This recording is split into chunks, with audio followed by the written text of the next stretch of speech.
Stories bye Aaryansh में आपका स्वागत है। यदि आप रोमांच, डरावनी और रहस्यपूर्ण कहानियां सुनना पसंद करते हैं, तो आप सही चैनल पर आए हैं।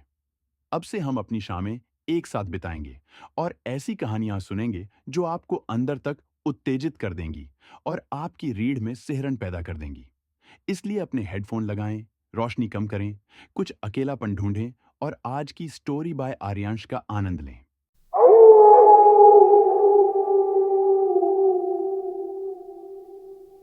जो कहानी आप सुनने जा रहे हैं वह सच्ची है और यह घटी थी अमेरिका के मेन राज्य की भूली बिसरी सड़कों पर। एक ऐसी जगह जहां जंगल प्राचीन है और उनके भीतर गहरे रहस्य छुपे हुए हैं। यह कहानी है जैक डेविडसन की और उस रात की जब अंधेरे ने, एक दयालुता भरे निर्णय ने उसे हमेशा के लिए एक ऐसा डर दिया जिसे सड़क का डामर भी नहीं भुला सकता। मेरा नाम जैक है और मैं पिछले 25 सालों से मेरी जिंदगी रोड पर चल रही है। मेरे ट्रक के नीचे से गायब होती सफेद लाइनों ने मेरे जीवन को नई दिशा दी है। मैंने देश के हर कोने को पार किया है, भयानक हादसे देखे हैं, ऐसे तूफान झेले हैं जो दुनिया के अंत जैसे लगे, ऐसे कस्बे देखे हैं जो एक पल में उठते हैं और अगले में गिर जाते हैं। पर उस अक्टूबर की रात जो हुआ उसके लिए मैं कभी तैयार नहीं था। मैं बेगौर से एक डिलीवरी के बाद लौट रहा था। फोन ने एक शॉर्टकट बताया, वही गलती थी। लगातार बारिश हो रही थी, इतनी तेज कि वाइपर भी काम नहीं कर पा रहे थे। कैब की छत पर गिरती बूंदों की आवाज मानो सम्मोहन सा कर रही थी। रात के 2 बज चुके थे। मेरे ट्रक की हेडलाइट्स के अलावा कोई रोशनी नहीं थी, बस एक पूरा चांद जो कभी कभी बादलों के बीच सहमे सहमे झांकता। सड़क पतली थी, दोनों ओर काले देवदार के पेड़ जैसे अंधेरे को निगल रहे हों।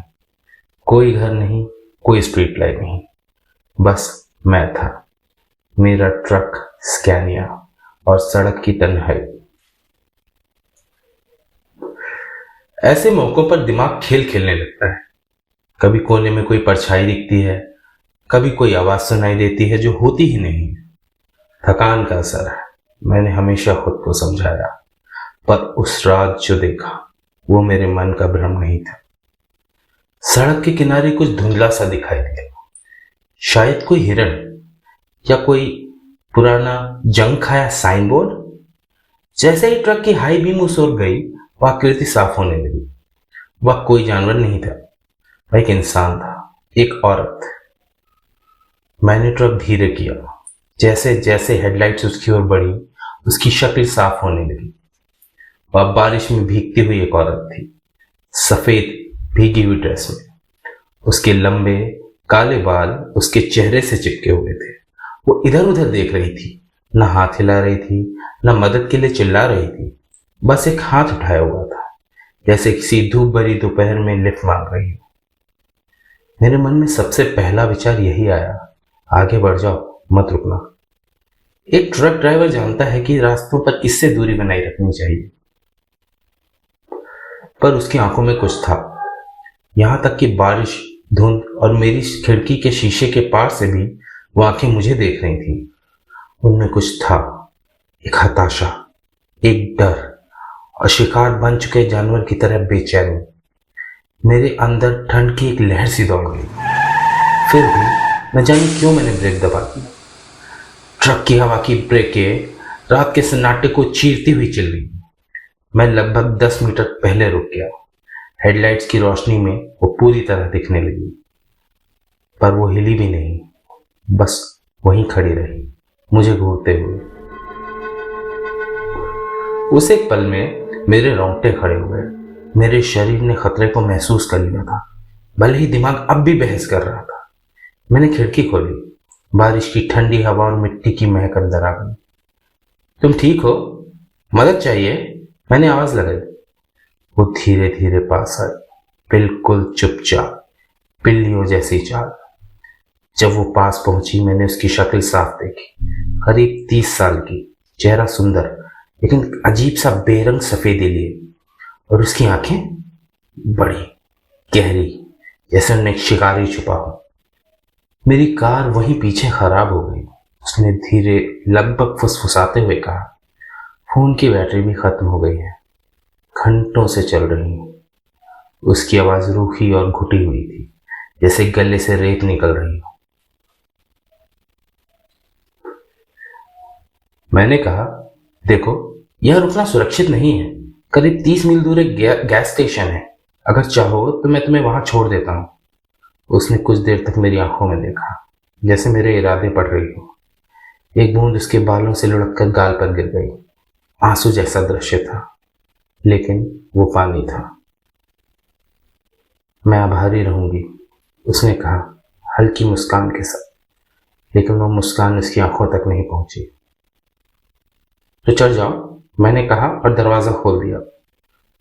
वो ट्रक के सामने से घूम कर आई और झटपट दरवाजा खोलकर बैठ गई, बहुत तेजी से, जितना कोई थकी हुई लड़की कर सके। जैसे ही दरवाजा बंद हुआ, कैब में सन्नाटा छा गया। फिर आई वो गंध, जो सिर्फ गीले कपड़ों की नहीं थी, वो थी कुछ पुरानी, कच्ची मिट्टी की, घास की और जंग लगे हुए लोहे की, जैसे ताजे खून की। मेरे पेट में मरोड़ उठने लगी। शुक्रिया, उसने कहा, मेरा नाम लिलित है। जैक, मैंने जवाब दिया और ट्रक को धीरे धीरे आगे बढ़ाया। कैब में कुछ बदल चुका था। हवा भारी हो गई थी, ऐसे कोई शिकार और शिकारी एक ही बाड़े में हो। वो खामोश रही, बस सड़क को घूरती रही। मैंने बात करने की कोशिश की, क्या तुम यहीं की रहने वाली हो? वो थोड़ी देर चुप रही, फिर बोली, नहीं, मैं तो बस गुजर रही थी। ओ, किसी रिश्तेदार से मिलने? उसने धीरे से मेरी ओर देखा, चेहरे पर कोई भाव नहीं, सिर्फ कहा, मेरा कोई परिवार नहीं है। उसकी आवाज में ऐसा अंत था जैसे पत्थर गिरा हो। कोई भावना नहीं, कोई उम्मीद नहीं। मैं चुप हो गया। लिली तब भी चुपचाप बैठी थी। उसकी आंखें सड़क पर सफेद लाइनों को टकटकी लगाए देख रही थी। कैब के भीतर एक अजीब चुप्पी भर गई थी, भूखी चुप्पी। मैंने माहौल को हल्का करने की कोशिश की। ठंड लग रही है क्या? मैंने पूछा। वो कांप रही थी, लेकिन वो कपकपी सर्दी की नहीं थी। वो जैसे किसी ऊर्जा को अपने अंदर दबाए बैठी हो, जैसे कोई जानवर अपने असली रूप को रोकने की कोशिश कर रहा हो। उसके शरीर से आती गंध अब और तेज हो गई थी, खून की, लेकिन किसी जख्म की नहीं, शिकार के खून की गंध, जैसे कोई कयोटी खरगोश को पकड़ चुका हो। मेरा दिल तेजी से धड़कने लगा, हाथों में पसीना आ गया। उस हर इंसानी प्रवृत्ति मुझे कह रही थी, ट्रक रोको, उसे नीचे उतारो, अभी के अभी। पर कैसे करता? क्या होगा अगर असल खतरा वो नहीं बल्कि वो चीज थी जिससे वो भाग रही थी? मैंने उसकी तरफ देखा। उसकी उंगलियां लंबी, पतली, धीरे धीरे अपनी बाह पर थपकी दे रही थी। उसके नाखून अजीब तरह से मोटे और पीले, जैसे किसी जानवर के पंजे। क्या तुम अकेले ट्रक चलाने से डरते नहीं? उसने पूछा। उसकी आवाज अब पहले से गहरी थी, एक अजीब कंपन था उसमें। पूरा चांद इतनी तेज रोशनी में तुम्हें कुछ महसूस नहीं होता, जैसे कुछ छुपा हुआ बाहर आने को तड़प रहा हो? मैंने कुछ नहीं कहा, बस स्टीयरिंग व्हील को कस के पकड़ लिया। गैस स्टेशन अब दूर नहीं हो सकता था, बस पहुंच जाओ। फिर उसकी गर्दन से एक अजीब सी आवाज निकली, एक धीमी गड़गड़ाहट, जैसे गले में कुछ गुर्रा रहा हो। तुम ठीक हो? मैंने धीमे स्वर में पूछा। मैं उसकी ओर देखना नहीं चाहता था, पर जिज्ञासा, डर, दोनों ने मुझे मजबूर किया। मैंने एक पल के लिए सिर घुमाया और जो देखा वो मेरे जीवन का सबसे भयानक दृश्य था। उसका चेहरा बदल रहा था, दर्द का नहीं, परिवर्तन का भाव था उसमें। उसकी आंखें अब पीली हो चुकी थीं, बिल्कुल बिल्ली जैसी चमकती हुई। उसके होठ थोड़े खुले हुए थे और भीतर से झलक रहे थे लंबे नुकीले दांत। मैं ठीक हूं जैक, उसने कहा, लेकिन अब वो आवाज महिला की नहीं थी। वो गहरी थी, खुरेदने वाली, जानवर जैसी। ट्रक के भीतर एक जोर की चर, कुछ टूटा। उसका कंधा किसी इम्पॉसिबल एंगल में घूम गया। चौड़ा, ताकतवर, गैर इंसानी। उसने एक गुर्राहट छोड़ी, धीमी लेकिन क्रूरता से भरी। डर ने मेरे पेट में लात मारी। यह सपना है, मैं थका हूं, यह हो ही नहीं सकता। पर वो हो रहा था। मैंने एक्सेलरेटर पर पूरा जोर दे दिया। कहाँ जा रहे हो? उस राक्षसी आवाज ने पूछा। मैंने एक नजर उसके कपड़ों पर डाली। सफेद ड्रेस अब कंध और पीठ से फट चुकी थी। उसके बाल अब घने काले रूह में बदल रहे थे। उसकी त्वचा फट रही थी। नीचे से जानवर बाहर आ रहा था। कैबिन की हवा बाहरी थी, पसीने, खून और जानवर की सड़ान से। मैंने उसके हाथ देखे, अब पंजे बन चुके थे, काले, टेढ़े और भयानक। मैंने चीखा, एक कच्चा असहाय चीख जो इंसानी डर का अंतिम रूप होती है। उसकी गर्दन पीछे झुकी और उसने एक हाउल निकाला। ना वो भेड़िए जैसी थी, ना इंसानी। वो कुछ बीच का राक्षसी मिश्रण था। कांच तक कांप गया। महिला अब नहीं थी। उसका चेहरा, जबड़ा, शरीर सब कुछ बदल चुका था। अब वो एक नरभक्षी था, एक पूरा ताकतवर वेयरवल्फ। अब मैं ट्रक के भीतर एक पिंजरे में था और वो जानवर, एक राक्षसी नर वेयरवुल्फ मेरे ठीक बगल में। मैंने बिना सोचे स्टीयरिंग व्हील को दाएं मोड़ा, इतनी जोर से कि ट्रक चिल्लाता हुआ सड़क से फिसल गया। मैंने उम्मीद की थी कि ट्रक पेड़ से टकराएगा, मैं बाहर गिरूंगा, शायद भाग सकूं, लेकिन वो मुझसे तेज निकला। उसके बालों से भरे पंजे ने मेरे कंधे को पकड़ लिया, जैसे हाइड्रोलिक प्रेस ने जकड़ लिया हो। दर्द आग बनकर शरीर में दौड़ गया। उसके नुकीले नाखून मेरी जैकेट और मेरी खाल को काटते हुए अंदर तक घुस गए। मैं चीखा, अब डर से नहीं बल्कि असहनीय दर्द से। दूसरे पंजे से उसने स्टीयरिंग व्हील पकड़ लिया। ट्रक अब बेकाबू था, सड़क पर इधर उधर झूलता हुआ। हेडलाइट जंगल के अंधेरे में तेज चमक रही थी, पेड़ों पर बीच से अराजक लहरों की तरह गुजरती हुई। उसका चेहरा अब मेरे 1 इंच पास था। पीली रोशनी आंखें मुझे ऐसे घूर रही थीं जैसे मैं कोई खेलने की चीज हूं। उसके मुंह से निकलती सड़ी मांस की बदबू मेरे चेहरे पर सीधी पड़ रही थी। इतनी जल्दी नहीं जैक, उसने कहा। वो आवाज अब इंसानी नहीं रही। उसने मुझे जोर से ट्रक के दरवाजे से धक्का दे मारा। मेरी सांस रुक गई। मैं अब रबर की गुड़िया जैसा था उसके हाथों में। ट्रक आखिरकार सड़क से उतरकर पेड़ों में घुस गया। धातु टूटने की आवाज, शाखाएं टूटती हुई और फिर एक जोरदार धमाका। हम एक विशाल देवदार के पेड़ से टकराए। मैं सीधा डैशबोर्ड से टकराया। सिर में जोर से चोट लगी और सब कुछ काला हो गया। जब होश आया, सबसे पहले जो सुना वो था इंजन की खामोशी, फिर टपकती बारिश की आवाज और उसके भारी धीमे सांसों की आवाज। वो अब भी मेरे ठीक बगल में थी। मैं जान गया, यह तो बस शुरुआत थी। मेरी टांगे डैशबोर्ड में फंस गई थी। दरवाजा भीतर की ओर दब गया था। कांच चकनाचूर हो गया था। मैं पूरी तरह से फंस चुका था। धीरे से मैंने उसकी ओर देखा। अब वहां कोई इंसान नहीं था। एक राक्षसी प्राणी, एक वेयरवुल्फ मेरे बगल की सीट पर बैठा था, इतना बड़ा कि उसका सिर ट्रक की छत से छू रहा था। वो भेड़िए जैसा था, लेकिन भालू जितना बड़ा। उसकी आंखें पीली, चमकदार, शैतानी समझदारी से भरी। वो मुझे देख रहा था जैसे वैज्ञानिक किसी फंसे कीड़े को देखता है। वो कुछ नहीं कर रहा था, बस घूर रहा था, और यही सबसे डरावना था।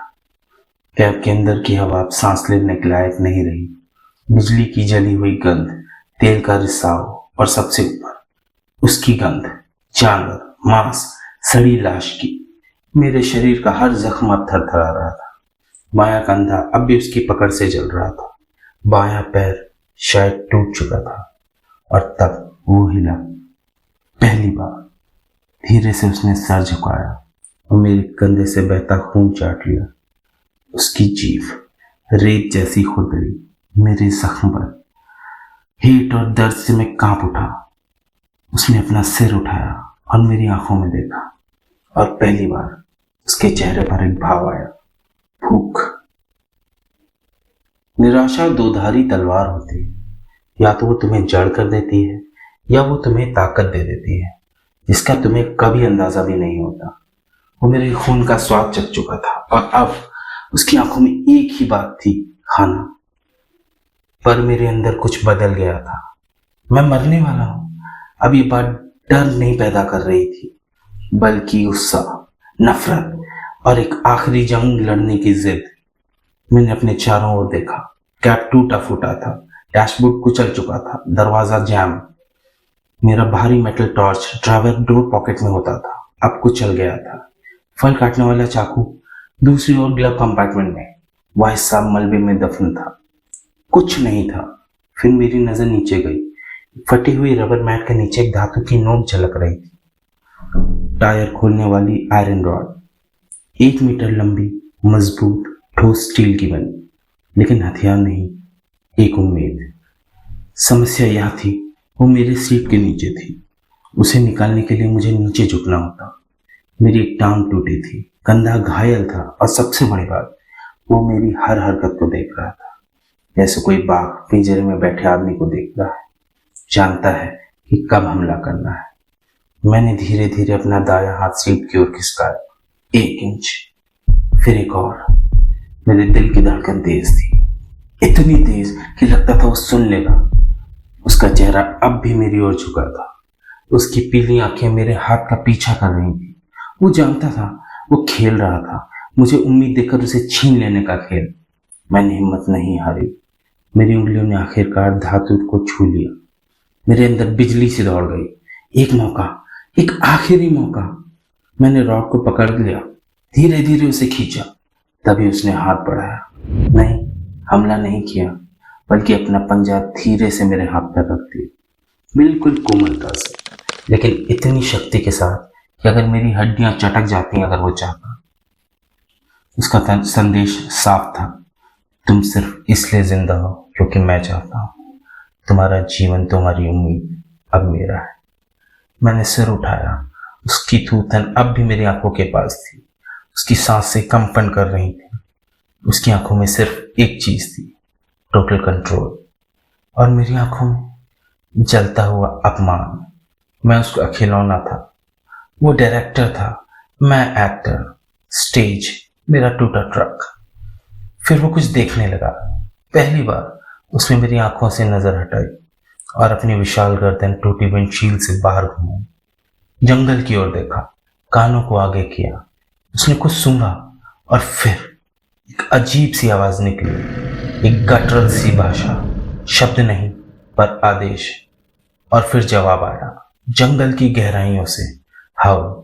एक नहीं, कई, पूरा झुंड, शिकारी भेड़ियों की आवाजें जो एक राग में चिल्ला रही थी। मेरा दिल डूब गया। अब मैं सिर्फ एक राक्षस से नहीं गिरा था, मैं था उनके एरिया में। जवाब में आए वो हाउस एक भयानक पुष्टि थे। मैं अकेला नहीं था, उसके जैसे और भी थे, एक पूरा झुंड, एक पैक जो उसी जंगल में गूंज रहे थे।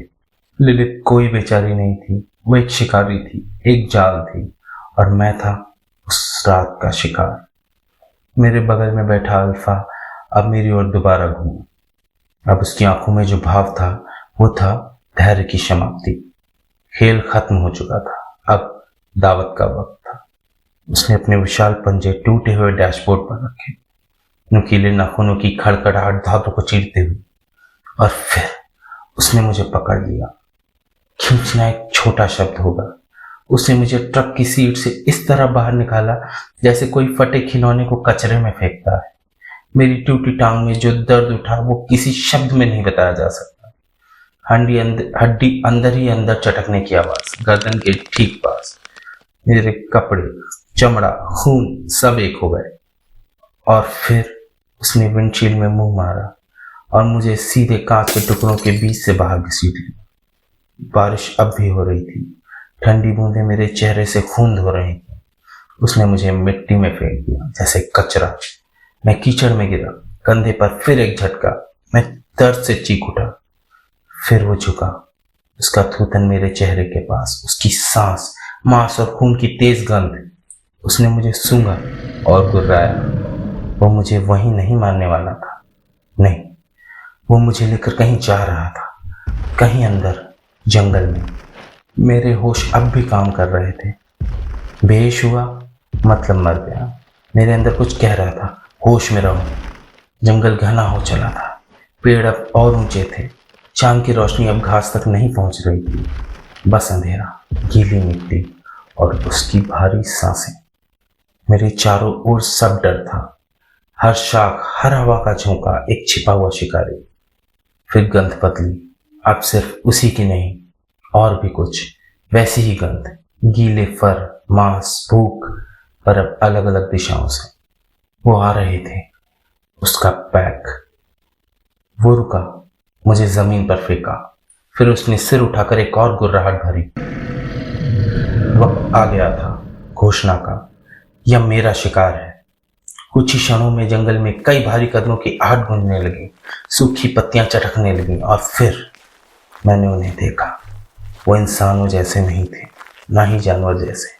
वे राक्षस थे, अपनी एक रचना में अलग। एक दुबला पतला, इसकी चाल लुका छिपी जैसी थी। एक और भारी, भूरा, इसके चेहरे पर पुराने जख्मों के निशान थे। एक छोटा, जवान, पर उसकी आंखों में सबसे ज्यादा प्यास थी। कम से कम 5 थे, प्लस वो अल्फा जो मुझे घसीट कर लाया था। वे मेरे चारों ओर एक सेमी सर्कल में जमा हो गए। हर कोई मुझे घूर रहा था, जैसे मैं भोजन नहीं बल्कि एक ट्रॉफी हूं। उसकी सांसें, उसकी आंखें, उसके दांत, सब कुछ मुझे तोड़ने के लिए तैयार थे। तभी वो दुबला ग्रे वाला आगे आया। उसकी चाल चुनौती भरी थी, पर अल्फा ने उसे देखा तक नहीं। बस एक गुर्राई से आती हुई भयानक गुर्राहट निकाली और ग्रे वाला झुक गया, पीठ नीचे, सिर झुका, पूरी तरह अधीनता में। हायरार्की स्पष्ट थी और मैं उसका पुरस्कार। बारिश तेज हो चुकी थी। पानी, खून और कीचड़ अब एक हो चुके थे। मैं कांप रहा था, सिर्फ सर्दी से नहीं बल्कि उस डर से जो अब मांस बन चुका था। टायर आयरन अब भी मेरे हाथ में था, लेकिन इस पैक के सामने वो सिर्फ एक खिलौना लगता था। अल्फा झुका। वो मुझे उठाने वाला था, एक बार फिर मुझे घसीट कर किसी अंधेरे ठिकाने में ले जाने के लिए। मैंने आंखें बंद कर ली। यही अंत है, मैंने सोचा। तभी एक तीखी सिसकारी जैसी आवाज गूंजी और फिर नारंगी रोशनी का एक विस्फोट। जंगल की छाया जल उठी। ट्रक में आग लग चुकी थी। शायद बैटरी से कोई स्पार्क या टूटे डैशबोर्ड से निकली कोई चिंगारी, और वो रिसता हुआ पेट्रोल। और वो ट्रक था जो मेरा किला था, नरक का द्वार बन चुका था। लपटें उठी, पेड़ों तक जा पहुंची और भेड़िए चौंक गए। उनका झुंड जो अब बेखौफ था अचानक बेकाबू हो गया। वे पीछे हटे, गुर्राए, भौंके। अल्फा, जिसकी नजर मुझ पर थी, अब उसने भी सिर मोड़ा। तेज रोशनी उसकी आंखों में चुभने लगी। वो मौका था, छोटी सी खिड़की, एक आखिरी आशा। मेरे भीतर जीवित रहने की वृत्ति चिल्ला रही थी। दर्द गया नहीं था, पर अब वो बाधा नहीं था बल्कि ईंधन था। मैंने खुद को पीछे खींचना शुरू किया, कीचड़ में लिपटा टूटी टांग के साथ। हर इंच कीचड़ में खून बहता था, पर हर इंच मुझे जीवन के करीब भी ला रहा था। झुंड का डिसिप्लिन टूट चुका था। कुछ पीछे हटे, कुछ आग को देखकर भ्रमित। मैं उठ खड़ा हुआ, या यूं कहें एक पैर पर खुद को घसीट कर खड़ा किया। टायर आयरन अब मेरा सहारा था, वो मेरा साथी बन चुका था। अल्फा को होश आया, उसने सिर झटका और जैसे ही उसकी नजर मुझ पर पड़ी वो चिल्लाया, एक कच्ची गुस्से भरी दहाड़, तू भाग कैसे सकता है। अब उसका चेहरा शिकार नहीं बल्कि अपमान से भरा था। मैं मुड़ा, लड़खड़ाते हुए भागा। भागना शब्द शायद ज्यादा है, वो एक घसीट, एक कांपती हुई दौड़ थी। पीछे मुझे आता सुनाई दिया उसका झुंड। पेड़, शाखाएं मेरे रास्ते में थी, पर मैं रुक नहीं सकता था। पीछे अल्फा फिर पास आ रहा था। मैंने मुड़कर देखा, वो सिर्फ कुछ फीट दूर था। उसका थूथन खुला था, दांतों से झाग टपक रहा था। अब या कभी नहीं। मैं रुका, मुड़ा और टायर आयरन उठाया। मेरी टांगें कांप रही थी, पर मेरी आंखें स्टील की बन चुकी थी। अल्फा रुका, झुका और फिर छलांग लगाई, जैसे मौत मेरे ऊपर उड़ती हुई आ रही हो। मैंने आखिरी ताकत इकट्ठा करी और टायर आयरन उसकी ओर पूरी ताकत से मारा। मैंने उसके सिर को नहीं बल्कि उसके कंधे के जोड़ को निशाना बनाया। टक्कर की आवाज, धड़ाम, हड्डी टूटी। उसकी चीख किसी जानवर की नहीं बल्कि एक घायल राक्षस की थी। वो मुझसे टकराया पर पूरा वार नहीं कर पाया। उसके पंजे मेरी कमर को खरोचते हुए निकले, गहरे जख्म छोड़े, पर मेरी जान बच गई। मैं कीचड़ में गिरा, टायर आयरन दूर जा गिरा। अल्फा उठकर मेरी ओर मुड़ा। अब उसकी आंखों में कुछ और था, नफरत, शुद्ध जलती हुई नफरत। अब खेल खत्म इंसान। अल्फा मुझ पर झपटा। एक विशाल पंजा सीधे मेरी छाती पर गिरा। दम घुट गया, सांस रुक गई। उसका भार जैसे किसी चट्टान ने मुझे जमीन में गाड़ दिया हो। मेरे फेफड़ों से हवा निकल गई, सिर्फ एक कराह बची। उसका थूथन अब मेरे चेहरे पर था, दांतों पर खून और लार की बूंदें टपक रही थी। उसकी आंखें मृत्यु की घोषणा थी। उसने अपना जबड़ा खोला, मेरी गर्दन की ओर झुका। मैंने आंखें बंद कर ली। This is the end. तभी एक गड़गड़ाहट, एक गुर्राहट अल्फा के ऊपर से आई। वही ग्रे फर वाला वेयरवुल्फ जिसने अल्फा ने पहले निराटा था। उसने अचानक छलांग लगाई अल्फा पर। बगावत। वो राक्षसी शरीर टकराए, मांस, पंजे, दांत सब एक हो गए, जैसे धरती कांप गई हो। झुंड उखड़ गया, कुछ पीछे हटे, कुछ चक्कर काटने लगे। अब उन्हें समझ में नहीं आ रहा था कि किसका साथ दें। अल्फा मुझसे दूर हट चुका था। मैं आजाद था। मैंने खुद को घसीटा, कीचड़ में लौटता हुआ, एक जिंदा लाश की तरह। दर्द अब शब्दों से परे था, पर मैं जीवित था। टायर आयरन फिर से पकड़ लिया। वो दोनों वेयरवुल्फ, ब्लैक और ग्रे, जैसे नर्क के दो योद्धा, पंजे चीर रहे थे, काट रहे थे, चीखें जंगल को फाड़ रही थी। मैं जानता था यही मौका है, एक आखिरी मौका। मैं उठा, लड़खड़ाता हुआ, एक पैर घसीटता हुआ जंगल में फिर गहराई की ओर। पीछे से विजयी गुर्राहट। लड़ाई खत्म हो गई थी। अल्फा ने ग्रे को हरा दिया था। अब उसकी नजर फिर से मुझ पर थी। मैं दौड़ा नहीं, लिपटता, गिरता, पेड़ों से टकराता हुआ बस आगे बढ़ा। फिर एक आवाज, झर, पानी की तेज बहती आवाज। एक नदी, तेज बहाव, पत्थरों से भरी हुई, 20 मीटर चौड़ी, पर मेरे लिए एकमात्र रास्ता। मैं उसके किनारे पहुंचा, पीछे देखा, अल्फा सामने था, पूरे खून और गुस्से में नहाया। उसकी आंखें कह रही थी, कोई फर्क नहीं पड़ता, तू कहीं भी जाए, मैं तुझे ढूंढ लूंगा। मैंने बिना सोचे छलांग लगा दी। ठंडा धारदार पानी मेरे शरीर में आग की तरह घुस गया। बहाव ने मुझे जकड़ दिया, जैसे कोई राक्षस मुझे खींच रहा हो। मैं डूबा, पत्थरों से टकराया। एक छुपे हुए चट्टान ने मेरी पसली चीर दी। टायर आयरन हाथ से निकल गया।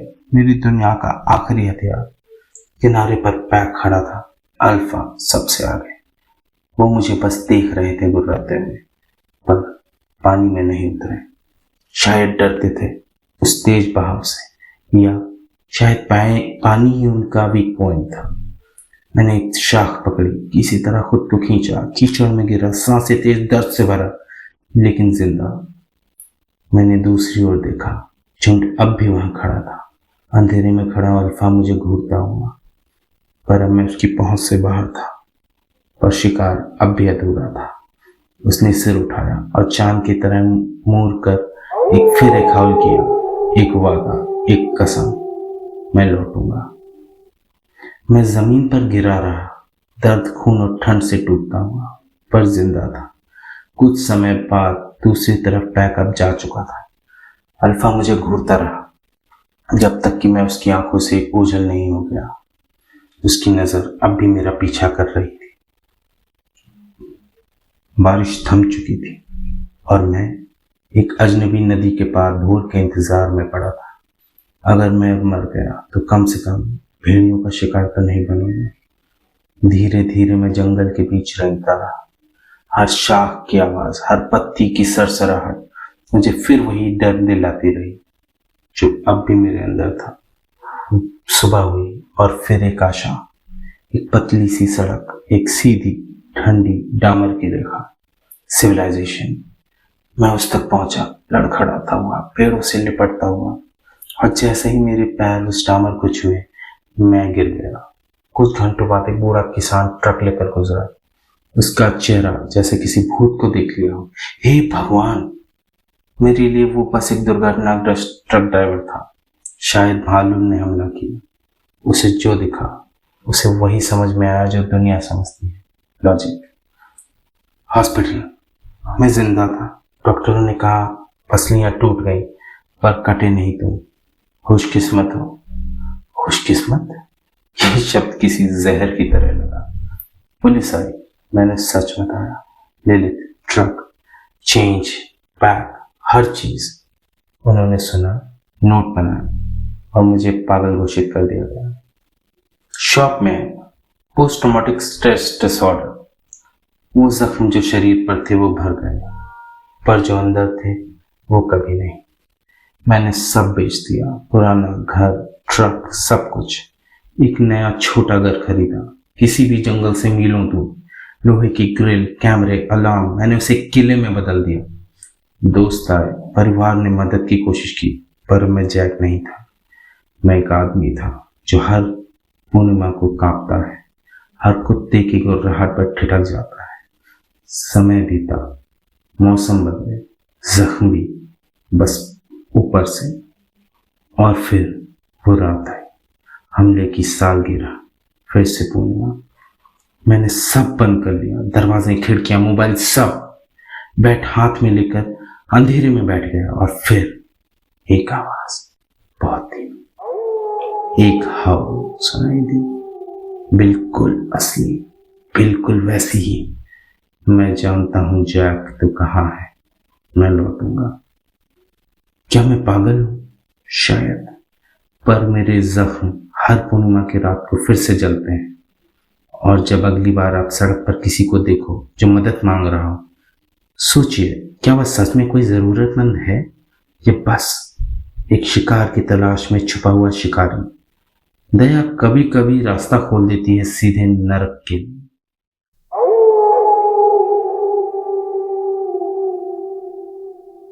मुझे उम्मीद है आपको कहानी पसंद आई होगी। यदि हाँ, तो कृपया चैनल को लाइक और सब्सक्राइब करें। और हाँ, कमेंट में बताएं कि आप यह कहानी कहाँ से सुन रहे हैं। मुझे सचमुच यह जानकर अच्छा लगेगा कि मेरी आवाज़ और विचार कहाँ तक पहुँच रहे हैं। अगली बार तक शुभ रात्रि।